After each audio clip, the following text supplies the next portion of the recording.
तो दोस्तों आप सभी स्टूडेंट्स का बहुत बहुत स्वागत है। एमपी बोर्ड के जितने भी स्टूडेंट्स हैं सबके लिए आ चुका है हिंदी सब्जेक्ट का पूरा पेपर। कैसा आएगा सारी जानकारी इसमें आपको देखने को मिलेगी। आंसर सहित आपको ये पूरा पेपर मैं बताने वाला हूँ।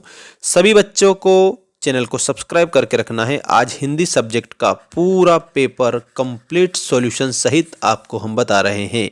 देखिएगा, यहाँ आपकी 2025 की वार्षिक परीक्षा के लिए सबसे ज़्यादा लाभदायक साबित होगा। सभी बच्चे लास्ट तक वीडियो देखेंगे और नोट्स तैयार करेंगे।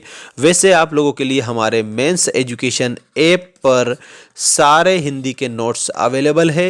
आप मात्र 49 में सारे हिंदी के नोट्स, धमाल मचाने वाले नोट्स परीक्षा में जो कि 2025 की एग्ज़ाम है उसमें आपको मिल जाएंगे।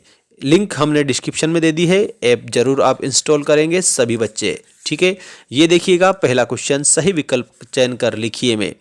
रीतिकाल की रचनाओं का प्रधान विषय है, तो इसमें आपको श्रृंगार वर्णन करना है। श्रृंगार वर्णन भी करना है। और आपको मैं बता देता हूँ, बिहारी जो है दोस्तों रीतिकाल के कवि हैं, इनकी रचना है बिहारी सतसई, ठीक है। सबसे ज़्यादा बार पूछा गया है, ये आप लोगों को याद रखना है। इसके बाद में नेक्स्ट क्वेश्चन है, जकरी शब्द का अर्थ बताइए। जकरी शब्द का अर्थ होता है रटना, ठीक है। ये आपको रटना वाला जो लिखा हुआ है करेक्ट आंसर के तौर पर बताना रहेगा। इसके बाद में जुगुप्सा स्थायी भाव है। प्यारे बच्चों, मनुष्य के हृदय में जो भाव स्थायी रूप से विद्यमान होता है उन्हें स्थायी भाव कहते हैं। जुगुप्सा जो है विभत्स का तो जुगुप्सा या घृणा हो जाएगा, तो यहाँ पर आपको विभत्स रस आपको आंसर के रूप में बताना है। रौद्र रस का क्या होगा, तो रौद्र का क्रोध हो जाएगा, ठीक है। अद्भुत रस का विस्मय हो जाएगा, अद्भुत का विस्मय, ठीक है। और भयानक का भय हो जाएगा। तो यहाँ पर विभत्स का पूछा है तो जुगुप्सा या घृणा करेक्ट आंसर करेंगे। नेक्स्ट क्वेश्चन देखेंगे आप सभी। स्वयं प्रकाश जी ने पत्रिका का संपादन किया था। स्वयं प्रकाश ने वसुधा नामक पत्रिका का संपादन किया था, तो आपको इसमें वसुधा सभी आंसर करेंगे।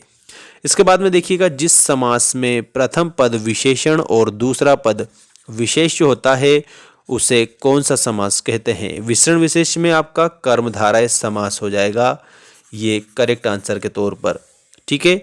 देहाती दुनिया उपन्यास के लेखक कौन है, शिव पूजन सहाय, ठीक है। ये आप सभी को आंसर करना है। ये पिछले साल भी परीक्षा में प्रश्न पूछा गया था। देहाती दुनिया उपन्यास, उपन्यास में यथार्थ का चित्रण होता है, ये आप सभी को याद रखना रहेगा।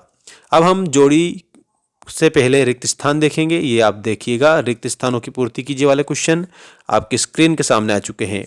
उत्साह एक गीत है, तो उत्साह जो है ये एक आह्वान गीत है, ठीक है। आह्वान गीत है, ये यहाँ लिखा है, ये करेक्ट हो जाएगा। वीर, भयानक और रौद्र रस में कौन सा गुण होता है, ओज गुण होता है। वीर, भयानक और रौद्र रस में ओज गुण करेक्ट आंसर करेंगे। नायक के जीवन की किसी एक घटना का पूर्णता के साथ चित्रण खंड काव्य में होता है, तो यहाँ पर आपको खंड काव्य आंसर लिखना रहेगा। बाल गोविंद भगत के गीतों में का भाव व्यक्त हुआ है, तो यहाँ पर आपको आंसर करना रहेगा प्रभु मिलन, प्रभु मिलन का भाव व्यक्त हुआ है। विद्यालय में संधि है, तो दोस्तों विद्या प्लस आलय विद्यालय बनता है, जिसमें कि स्वर से विकार उत्पन्न हो रहा है, मतलब कि यहाँ पर स्वर संधि हो जाएगी। लेपचा और भूटिया इसमें लिखेंगे। लेपचा और भूटिया सिक्किम की जनजातियां हैं, और वो भी कैसी, स्थानीय, ठीक है, स्थानीय जातियां। नेक्स्ट क्वेश्चन सत्य असत्य के रूप में आ चुका है। अब हम आपको सारा कंप्लीट बता रहे हैं, याद जरूर करेंगे सभी बच्चे। परशुराम फरसे को देखकर भयभीत हो गए, असत्य लिखेंगे, बिकॉज परशुराम स्वयं अपने फरसे को देखकर कैसे भयभीत होंगे। परशुराम जी के फरसे को देखकर लोग भयभीत होते हैं। दोहा एक वर्णिक छंद है। देखो, वर्णिक छंद होता तो वर्णों की गिनती होती, इसमें तो मात्रा की गिनती होती है, 13 11 13 11। इसका मतलब यहाँ पर हम इसमें असत्य लिखेंगे। नेक्स्ट देखिएगा, जीवनी गद्य की प्रमुख विधा है, तो इसमें असत्य लिखना है, प्रमुख नहीं है, गौण विधा है, ठीक है, गौण विधा। लखनऊ को नवाबों का शहर कहा जाता है, दिस इज़ वेरी करेक्ट। इसमें आपको सत्य लिखना है।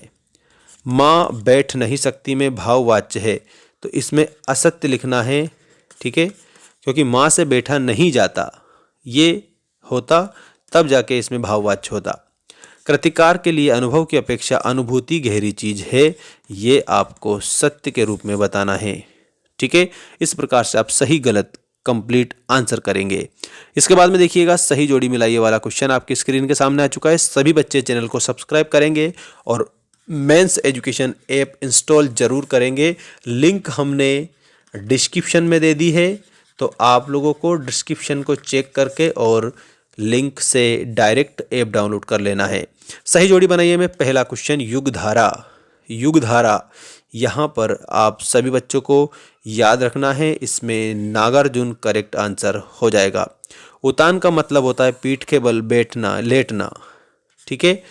मन्नू भंडारी की माँ वो सहनशील थी, याद रखना आप सभी। सुदामा चरित ये खंड काव्य है नरोत्तम दास जी का, इसमें याद रखना कवि का नाम भी मैं बता देता हूँ, नरोत्तम दास, ठीक है। शब्द शक्ति के भेद 3 होते हैं, अभिधा लक्षण और व्यंजना, 1 और 1 11। इसमें एकता में शक्ति, ये आपको आंसर करना रहेगा, एकता में शक्ति। सभी बच्चे चैनल को सब्सक्राइब करके बेल आइकन को प्रेस करके रखेंगे। अब हम नेक्स्ट क्वेश्चन की ओर बढ़ चुके हैं, क्वेश्चन नंबर 5। इसमें आपसे पूछा है निम्नलिखित प्रश्नों के उत्तर एक वाक्य में लिखिए।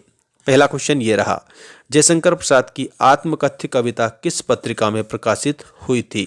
तो इसमें आप लिखना हंस नामक पत्रिका में प्रकाशित हुई थी।